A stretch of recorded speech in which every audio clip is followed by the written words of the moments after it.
dia 16 de novembro de 1965, ao findar o concílio, alguns bispos celebraram uma missa aqui, nas catacumbas de Santa Domitila, e firmaram um pacto chamado o Pacto das Catacumbas.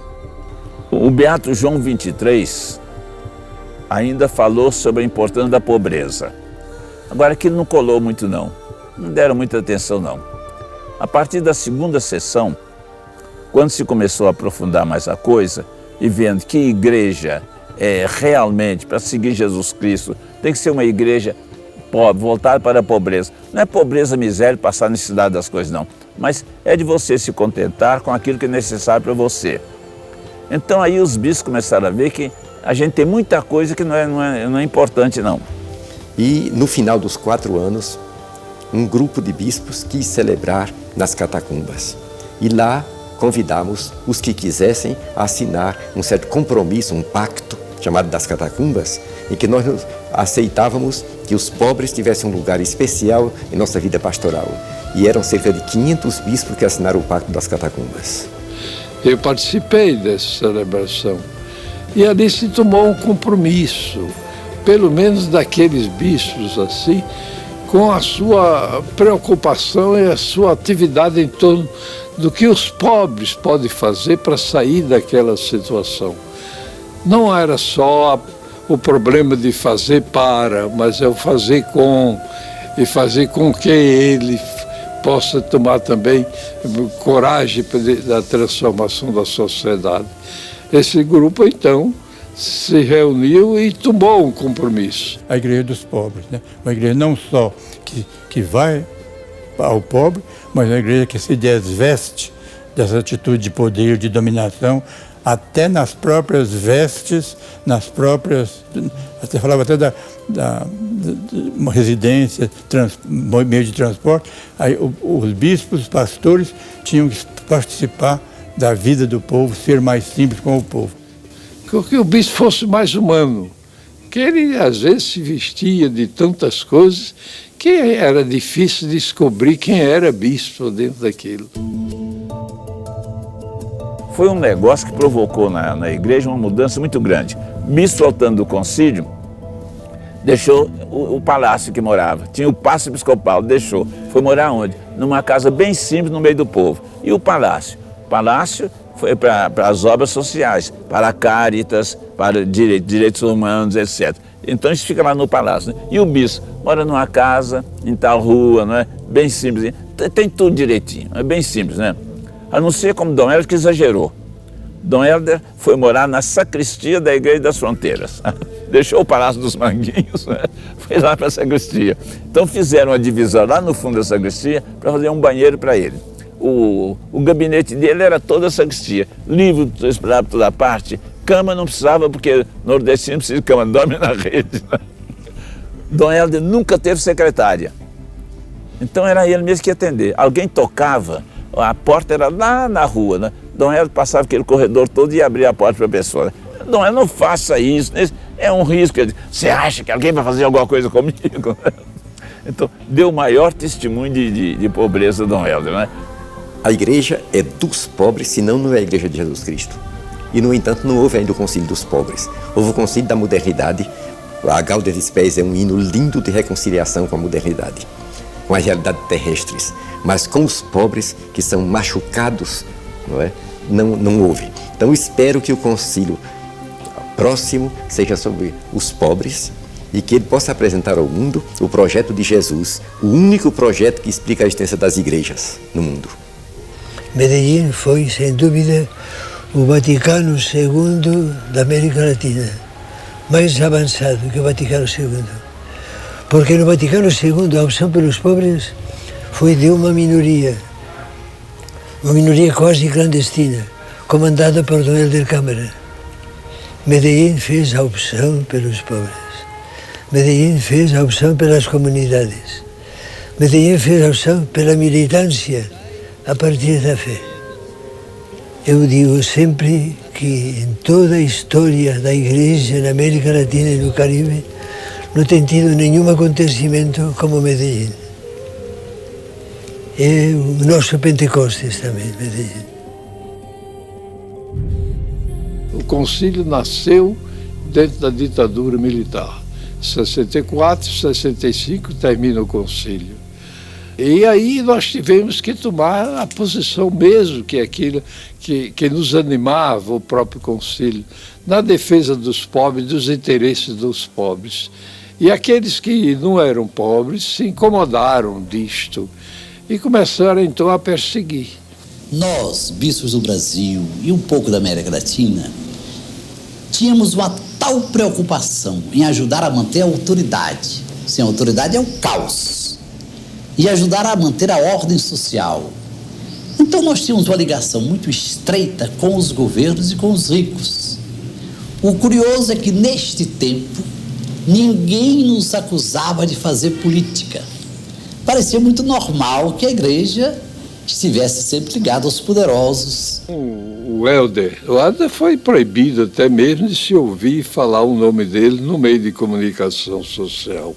Helder, Evaristo e outros bispos que naquela época não se sujeitavam. Nós éramos tidos como comunista, como agitador, como vermelho. Até mesmo dentro da igreja houve oposição dentro disto, não é? Esse tipo de ataque a Dom Helder, a Dom Pedro Casadáliga e outros bispos, o meu sequestro, são frutos de uma ideologia da segurança nacional, né? Da vingança dos militares contra uma igreja que teria traído as elites e traído o evangelho, né? Porque me escolheram, eu tenho para mim que escolheram porque eu sou um bispo sem grandes relacionamentos com os poderosos, né? Frágil. E pô, no Rio de Janeiro, perto do Rio de Janeiro. Então, o Rio de Janeiro é caixa de ressonância para o mundo todo, né? O que acontecia ali é levado para o Brasil todo, para o mundo todo, né? Isso eu acho que era uma das condições da minha escolha, né? Porque era um trabalho silencioso, um trabalho fielmente engajado no Evangelho, no concílio, não podia despertar uma reação dessas, né? Na hora do cego, é uma lição para você e para os outros bispos comunistas, né? E o interessante é que levaram meu carro, meu Fusca, para o Rio, na sede da CNBB, na Glória, e lá fizeram explodir, né? Pois a humilhação, me colocar nu, jogar nu, pintado de vermelho, né? Numa rua pública do Rio de Janeiro, né? Tudo para humilhar, e na minha pessoa humilhar também a CNBB. Agora, essa iniciativa da ficha limpa, isso é uma denúncia de que o nosso Senado, a nossa Câmara está cheia de ladrões, está cheia de criminosos. Quem denunciou isso? A Conferência dos Bispos, iniciativa com outros elementos da sociedade, com outras organizações da sociedade. Essa é a igreja que nós precisamos, que esteja presente no problema dentro do mundo e denunciar tudo aquilo que está sendo malandragem aí das nossas autoridades.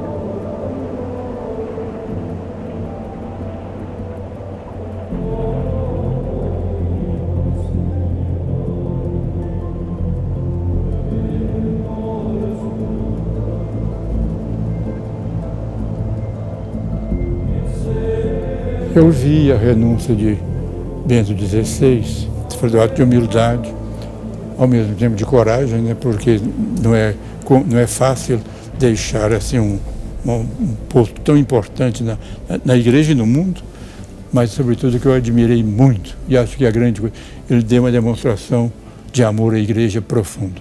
Ele diz com todas as letras que não estava com condições de vigor físico e espiritual para aquele momento da igreja. Um gesto de humildade. E ele renunciou por quê? Ele viu que agora ele não tinha condições de enfrentar os grandes problemas da igreja. Problemas que existiam, mas que agora só vieram à tona. Problema do dinheiro do Vaticano. Problema da pedofilia. Um caso ou outro se sabia, mas veio que o negócio estava tão espalhado assim.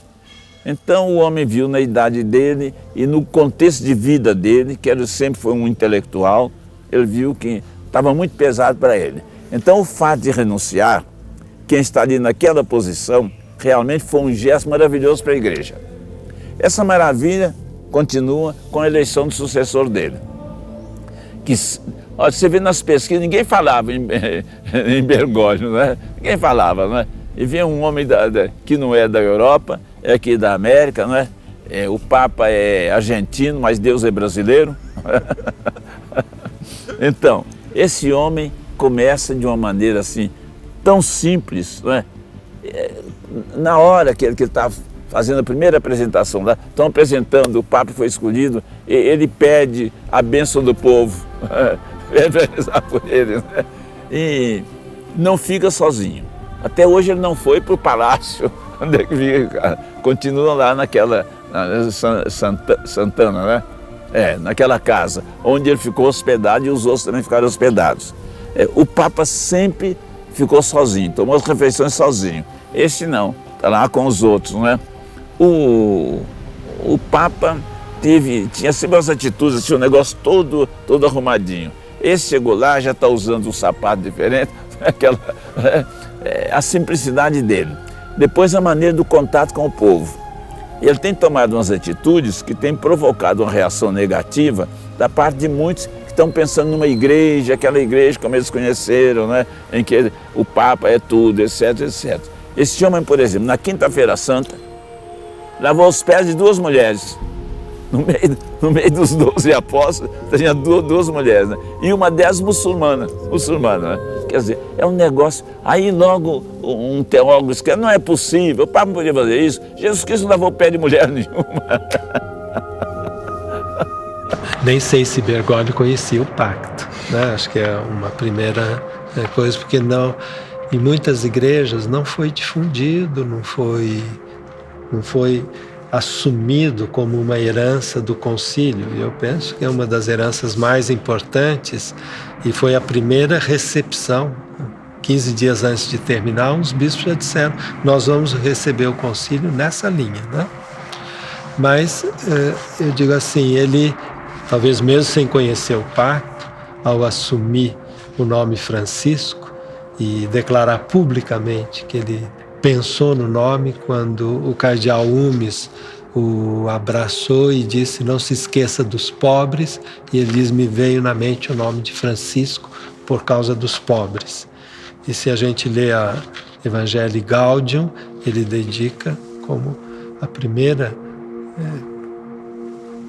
horizonte essencial da igreja a opção pelos pobres. E ele tem feito com muita clareza gestos nessa direção.